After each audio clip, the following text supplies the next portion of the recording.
In this video, we're going to learn how to do unit rate comparisons. So this is something we touched on a little bit in the last video, but we're really going to focus on it more here.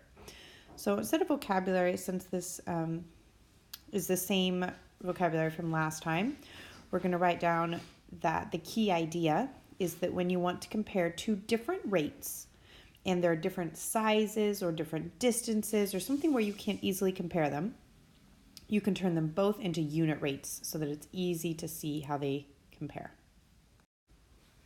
All right, let's start by figuring out who is a faster runner. So let's say that Miss McCulloch can run 5 miles in 48 minutes, and Miss Cusack can run 3 miles in 22 minutes. Who is faster? It's hard to tell just by looking at the numbers, because we can see that it took Miss McCulloch longer, but she also went further. So let's check and see. So to start off we have to decide, do we want to know how long it takes them to run 1 mile, or do we want to know how far they run in 1 minute? Makes more sense to me to know how many minutes it takes to do 1 mile. So I'm going to do 48 minutes in 5 miles. And I'm going to try and make that equal to how many minutes, that question mark should go on the top, how many minutes in 1 mile. Well, I can see that to go from 5 to 1, I need to divide by 5. So then I'll need to divide by 5 up top as well. But 48 divided by 5, I don't know that off the top of my head. We'll have to do some long division. So 5 goes into 4, not at all, but it does go into 48 9 times.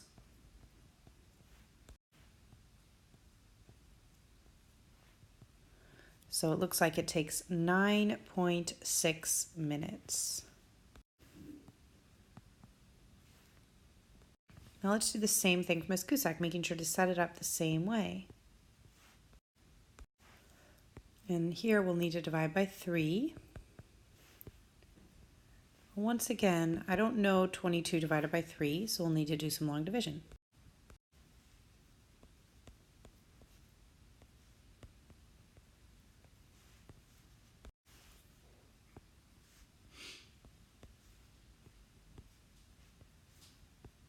So it looks like we're going to have a repeating decimal here, but it would round to 7.3 minutes. So in the end, it looks like Miss Cusack is faster because she runs 1 mile in about 7.3 minutes, which is less time than it takes Miss McCulloch. Okay, another common application for unit rates is comparing prices of items. So we did this in last night's video too. Tonight the numbers are a little bit messier. See if you can pause now and figure out which jar of peanut butter is going to be a better price.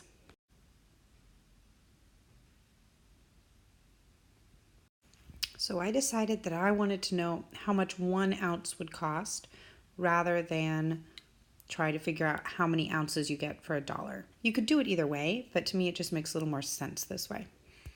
So first I'm going to have to divide by 40. It's a big number. So it looks like the big jar of peanut butter would cost 15 cents per ounce. Let's go and see if the smaller one is cheaper. So we set it up the same way. This time we're dividing by 16. Once again, the numbers aren't very nice. I'll do some long division.